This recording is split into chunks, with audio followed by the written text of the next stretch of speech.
नमस्कार। तो कैसे हैं आप। और देखिए आज हम थोड़ी सी अलग टाइप की बात करेंगे।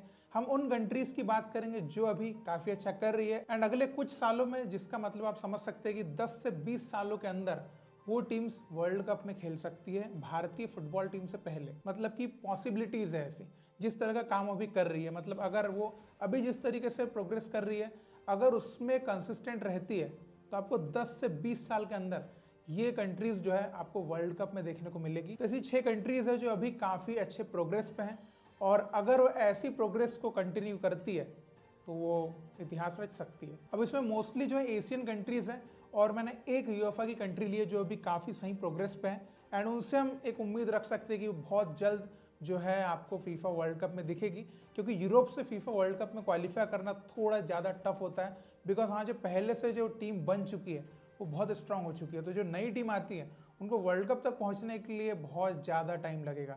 लेकिन एक टीम ऐसी है जो बहुत सही प्रोग्रेस कर रही है एंड अभी इस बार यूरो कप जो हुआ था उसमें आकर उन्होंने सबको हिला भी दिया था। जो टीम है जॉर्जिया। तो देखिए जॉर्जिया पहले एक ठीक ठाक टीम हुआ करती थी, और 2015 के आसपास उनके डाउनफॉल का सबसे लोएस्ट आया था जब वो बहुत ही नीचे चली गई थी और उनसे बिल्कुल होप भी खत्म हो गई थी लोगों की। लेकिन धीरे धीरे उन्होंने वो काम किया जिसके कारण किसी भी देश की फुटबॉल जो है ग्रो करती है।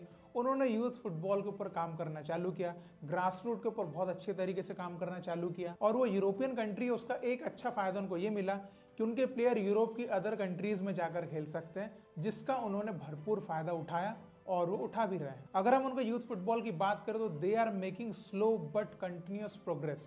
अगर आप उनके अंडर 17 पे देखें, 19 पे देखें, 21 पे देखें, उनका प्रोग्रेस धीरे धीरे चल रहा है। एंड सबसे अच्छी बात, इस बार जो उन्होंने यूरो कप खेला है इससे उनको काफी बूस्ट मिल गया है। हालांकि उनके नेशनल टीम के रिजल्ट्स को लेकर उतने कंसिस्टेंट नहीं है, लेकिन यही प्रोग्रेस की निशानी होती है कि आप कोई मैच अच्छा खेल रहे हैं, देन आप किसी मैच में ड्रॉ कर रहे हैं, देन बहुत अच्छी टीम से आपको डिफीट मिलेगी, तो उससे आप सीखोगे, देन आप अगली टीम को है जो अच्छे से फेस कर पाओगे। तो सबसे अच्छी बात जॉर्जिया में ये चल रही है कि वो टॉप क्वालिटी प्लेयर्स प्रोड्यूस कर रहे हैं, बिकॉज एक अच्छा सिस्टम क्रिएट कर चुके हैं। और ये टीम आपको आने वाले कुछ सालों में, मैं ये नहीं कहता कि 2026 के वर्ल्ड कप में आपको दिखेगी, लेकिन आगे आने वाले 2-3 वर्ल्ड कप में इनके चांसेस है कि वो क्वालिफाई कर सकते हैं, अगर सेम टाइप का प्रोग्रेस उनका कंटिन्यूअसली बना रहा तो। मैं कोई गारंटी नहीं दे रहा हूं, लेकिन मैं एक प्रेडिक्शन जरूर लगा रहा हूं। अब आती है हमारी एशियन कंट्रीज। तो देखिए एशिया में ऐसी बहुत सारी कंट्रीज हैं जिनको आप बहुत अच्छे से जानते, समझते, देख रहे हैं कि ये टीम्स आगे आने वाले कुछ सालों में वर्ल्ड कप में आपको दिखेगी। जिसमें अगर सबसे पहली टीम की बात करते हुए उज्बेकिस्तान।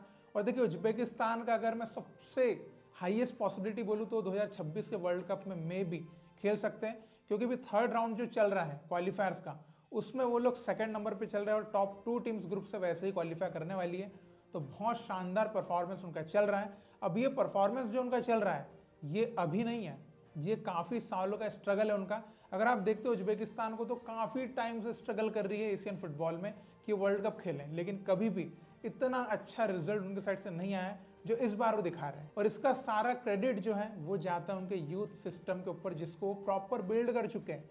आप उनके यूथ फुटबॉल टीम्स को अगर आप देखेंगे तो इतनी स्ट्रांग है कि वो वर्ल्ड लेवल पे जा चुकी है, और इसी वजह से बहुत ही अच्छे क्वालिटी प्लेयर्स जो है वो निकाल पा रहे हैं। और आप देख सकते हैं कि इवन उनके जो प्लेयर्स हैं उनको यूरोप के क्लब से भी कॉन्ट्रैक्ट ऑफर होते हैं और यूरोपियन क्लब्स में खेल भी रहे हैं। तो अब उज्बेकिस्तान को रोकना मुश्किल ही नहीं, नामुमकिन है।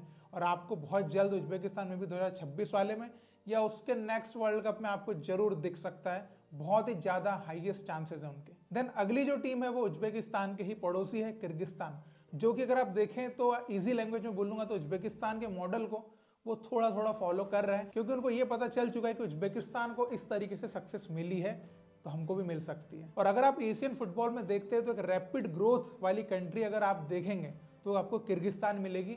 आप देखिए कुछ साल पहले वो ऑलमोस्ट 200 रैंक के आसपास थे, और आज वो 100 रैंक के आसपास चल रहे हैं और वहीं पर रहते हैं। और जितना अच्छा काम वो सीनियर पे कर रहे हैं उतना ही अच्छा काम वो यूथ लेवल पे कर रहे हैं, जिसकी वजह से ही उनका सीनियर जो स्क्वाड है वो हमेशा अच्छा रहेगा। ये वो मेक श्योर कर रहे हैं जो उज्बेकिस्तान से सीख चुके हैं। अब उनकी ग्रोथ भी आप देखिए कितनी स्टेप बाय स्टेप चल रही है। 2019 में पहली बार एशियन कप के लिए क्वालिफाई करते हैं, और उसके बाद से अभी वो रेगुलर है। और अभी आप ये देखिए कि 2026 का जो वर्ल्ड कप क्वालिफायर है उसके भी थर्ड राउंड में वो पहुंच चुके हैं, और वो ईरान जैसी टीम्स को टफ कॉम्पिटिशन दे रहे हैं। इससे ज्यादा और ग्रोथ आपको क्या देखने मिलेगी। तो इसका भी एक ही रीजन जाता है कि वो एक बहुत ही प्रॉपर यूथ डेवलपमेंट जो है उसको बनाने के ऊपर लगे हुए हैं, क्योंकि उनको भी पता है कि लॉन्ग टर्म की जो सक्सेस है वो तो वहीं से मिलेगी। और आप देख सकते हैं उनके यूथ टीम्स जो है वो धीरे धीरे काफी अच्छा कर भी रही है। आप देखेंगे उनकी जो अंडर 20 टीम है वो लास्ट जो एशिया कप हुआ था उसमें भी खेली थी, एंड जो अभी एशिया कप होने वाला है उसमें भी पार्टिसिपेट करने वाली है। तो किर्गिस्तान एक बहुत अच्छा एग्जाम्पल है कि आप अगर स्टेप बाय स्टेप सही तरीके से काम करते हैं, आपके जो भी प्लान्स हैं उनको डिलीवर करते हैं, इंप्लीमेंटेशन सही करते हैं, देन प्रोग्रेस तो भाई आपको मिलना ही मिलना है। और अगर इसी तरीके की प्रोग्रेस करते रहा किर्गिस्तान, तो मैं जो कह रहा हूँ ना, अगले 10, 15, 20 साल के अंदर आपको किर्गिस्तान वर्ल्ड कप में खेलते हुए दिखने वाली है। अब अगली कंट्री है इंडोनेशिया। अब आपके दिमाग में आएगा शायद इंडोनेशिया ने अभी सऊदी अरेबिया को बीट कर दिया, इसलिए मैं उनको हाइप कर रहा हूँ कि हाँ वो भी क्वालिफाई कर सकती है वर्ल्ड कप के लिए। लेकिन अगर आप इनके ग्राउंड लेवल पे जाते हैं, देन पूरी रूट को देखते हैं, तो आप समझेंगे कि इंडोनेशिया भी क्यों कर सकता है। देखिए ओरिजिन के जो प्लेयर्स हैं उनको उन्होंने खिलाना अभी चालू किया, लेटेस्ट मतलब बहुत ही कुछ टाइम ही हुआ है, और उसका रिजल्ट भी उनको मिलने लगा है। अब अगर हम बात करें कि क्या वो ग्रास रूट पे यूथ डेवलपमेंट पे भी काम कर रहे हैं नहीं, या बस ऊपर ऊपर जो है वो शोबाजी चल रही है, तो अगर आप उनके यूथ सिस्टम के ऊपर जाते हैं, यूथ फुटबॉल पे जाते हैं, तो सारे ही एज ग्रुप में उनकी टीम्स बहुत अच्छा कर रही है। और लेटेस्ट हम बात करते हैं तो अंडर 23 एशियन कप में 4th प्लेस पे फिनिश किया है उन्होंने। इससे ही आप अंदाजा लगा सकते हैं कि व्हाट आर दे डूइंग। तो अगर इसी तरीके से वो अपने यूथ पे काम करते रहे, सीनियर में उनके प्लेयर्स जो है धीरे धीरे फॉरेन की तरफ भी निकल रहे हैं और फॉरेन में भी खेल रहे हैं, उनके जो ओरिजिन वाले प्लेयर्स हैं, तो क्वालिटी प्लेयर्स भी उनके पास है जो टफ टीम के अगेंस्ट कॉम्पीट कर सकते हैं। देन नीचे स्ट्रक्चर बिल्ड है तो उनको प्लेयर्स भी मिल जाएंगे, एंड उनके जो प्लेयर्स बाहर खेल रहे हैं वो उनके यंग प्लेयर्स के लिए ऑलरेडी मार्केट बना भी चुके हैं, तो उनका जो जाने का रास्ता रहेगा वो भी उनको ईजिली जो है आगे से मिल रहा है। तो इसीलिए मैं बोल रहा हूं कि उनके प्लेयर्स बहुत ही कॉम्पिटिटिव बन जाएंगे। तो आगे आने वाले कुछ सालों में आप इंडोनेशिया को भी पहले तो आप एशिया कप में उनको बहुत तगड़ा कुछ करते हुए देखेंगे, देन वर्ल्ड कप क्वालिफायर्स में भी वो बहुत अच्छा करके क्वालिफाई भी कर सकते हैं। देन अगली जो टीम है वो है जॉर्डन। तो देखिए जॉर्डन इस साल काफी नाम आया था उनका, क्योंकि उन्होंने एशिया कप का फाइनल खेला और वहां पर वो हारे थे। तो देखिए जॉर्डन भी मैं इसलिए नहीं बोल रहा हूँ कि अभी एशिया कप का फाइनल खेल लिया उन्होंने, वो काफी सालों से एशियन फुटबॉल में स्ट्रगल कर रहे हैं कि हम भी क्वालिफाई कर पाए वर्ल्ड कप के लिए। अब देखिए मैं उनके लिए भी इतना रियलिस्टिकली क्यों सोच रहा हूँ, बिकॉज अपने यूथ के ऊपर भी थोड़ा फोकस्ड है। अगर आप उनके अंडर 20 और अंडर 23 लेवल की बात करते हैं तो काफी डिसेंट जॉब वहां पर वो कर रहे हैं, काफी अच्छा मतलब कि उनके साइड से परफॉर्मेंस हमको देखने को मिलता है। और उनके ज्यादा प्लेयर्स उनकी कंट्री के बाहर नहीं खेल रहे हैं, फिर भी उनकी टीम इतना अच्छा परफॉर्मेंस कर पाती है, ये सबसे पहले बहुत अच्छी बात है। अब देखिए उनकी टीम में मैं एक दो चीज बताता हूँ। सबसे पहली बात तो ये है कि उनकी टीम कभी कभी बहुत अच्छे रिजल्ट दे देती है और कभी बहुत ही शॉकिंग डिफीट्स भी ले लेती है, तो ये कंसिस्टेंसी उनकी थोड़ी सी खराब है परफॉर्मेंस को लेकर। और देखिए उनका जो वर्ल्ड कप का ड्रीम है और जल्दी कैसे पूरा हो सकता है, तो देखिए जॉर्डन के प्लेयर्स जो है वो बाहर खेल सकते हैं अच्छे तरीके से, क्योंकि उनके पास क्वालिटी प्लेयर्स हैं। तो उनके प्लेयर्स अगर थोड़ा थोड़ा करके यूरोपियन कंट्रीज या टॉप जो एशियन लीग्स हैं उनमें जाना चालू करें, तो उनकी जो टीम है वो बहुत ही टफ हो सकती है, बहुत ही कॉम्पिटिटिव हो सकती है, क्योंकि ऑलरेडी अभी जितना उससे ही वो एशिया कप का फाइनल खेल पा रहे हैं, तो अगर सोचिए उनके प्लेयर्स बाहर जाके खेलने लग जाए तो वो क्या क्या रिजल्ट दे सकते हैं।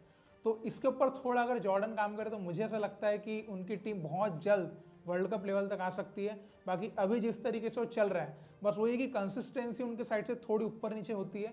अगर थोड़ा कांस्टेंट रहें अपने परफॉर्मेंस को लेकर, then nobody can stop them. Then अगली जो कंट्री और लास्ट कंट्री जो है उसका नाम सुन के आपको थोड़ा सा शॉक लगेगा, क्योंकि वो कंट्री का नाम है थाईलैंड। तो देखिए थाईलैंड भी आगे आने वाले 10, 15, 20 साल में वर्ल्ड कप के ड्रीम को अचीव कर सकती है। बहुत ही रियलिस्टिकली बात मैं बोल रहा हूँ, क्योंकि थाईलैंड अपना यूथ सिस्टम बहुत अच्छा बना चुका है। अब आपको वहां से टैलेंटेड प्लेयर तो देखने मिलेंगे ही मिलेंगे। वैसे तो काफी सालों से थाईलैंड फुटबॉल जो उसका डाउनफॉल आता है फिर वो राइज करता है, तो ये चीजें चल रही है। लेकिन अभी जिस तरीके से थोड़ा मॉडर्न फुटबॉल को देखते हुए हम उनकी ग्रोथ को देखें, तो जो मैं कह रहा हूँ वो बिल्कुल सच हो सकता है। और देखिए यूथ लेवल पर अगर हम बात करें तो उनकी सारी टीम्स जो है वो यूथ एशियन कप जो होते हैं अंडर 17, अंडर 20, अंडर 23, इनमें सब में अच्छा खासा परफॉर्मेंस लेकर आ रही है। एक अच्छी बात है कि उनके प्लेयर्स बाहर भी खेलते हैं, जिससे थोड़ा कॉम्पिटिटिवनेस उन प्लेयर्स के अंदर आ रहा है, और नेक्स्ट जनरेशन भी जो है वो बाहर जाने के लिए रेडी है। और धीरे धीरे थाईलैंड जो फुटबॉल है वो ये भी ट्राई कर रहा है कि उनके प्लेयर्स कैसे यूरोप में खेल पाए, इसके ऊपर भी वो वर्क कर रहे हैं। और उनके अब थोड़ा बहुत ग्रोथ का अंदाजा इससे लगा सकते हैं कि आप उनके रिसेंट के रिजल्ट देखिए, सऊदी के अगेंस्ट, कोरिया के अगेंस्ट, उज्बेकिस्तान के अगेंस्ट उनको काफी टफ कंपटीशन दिया है, कुछ टीम्स को ड्रॉ पे भी रोका है उन्होंने। तो इसका एक सिंपल सा मतलब ये निकलता है कि they are actually doing something, जिसकी वजह से ऐसे रिजल्ट्स उनके साइड से आ पा रहे हैं। क्योंकि कतर के अगेंस्ट इंडिया ने एक बार ड्रॉ किया तो तुक्के जो कभी कभी लगते हैं,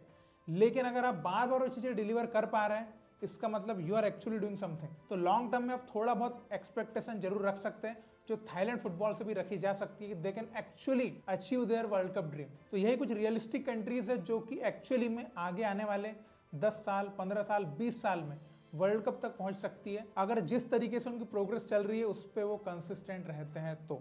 अगर हाँ मे बी बीच में कुछ डाउनफॉल आ गया देन मे बी मैंने जो कहा वो झूठ हो सकता है, लेकिन अगर सेम टू सेम रहा, ग्रोथ करते रहे, अपना इन्वेस्ट करते रहे, नोबडी विल स्टॉप देम। अब इसमें इंडियन फुटबॉल टीम कहाँ है? तो रियलिस्टिक वे में इंडियन फुटबॉल टीम इनके आसपास भी कहीं नहीं है डेवलपमेंट के मामले में।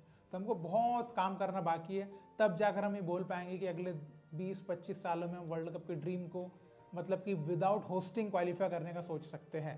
तो इसके बारे में आपके क्या थॉट्स आप जरूर कमेंट में लिख के बताइए। और अगर आपको ऐसा लगता है कि और भी कोई कंट्री है जो वर्ल्ड कप खेल सकती है मे बी अगले 15-20 सालों में, तो उसका नाम आप जरूर कमेंट में लिख के बता सकते हैं। तो आगे भी हम ऐसी दिलचस्प फुटबॉल की बातें करते रहेंगे। तो हम फिर मिलेंगे। जय हिंद।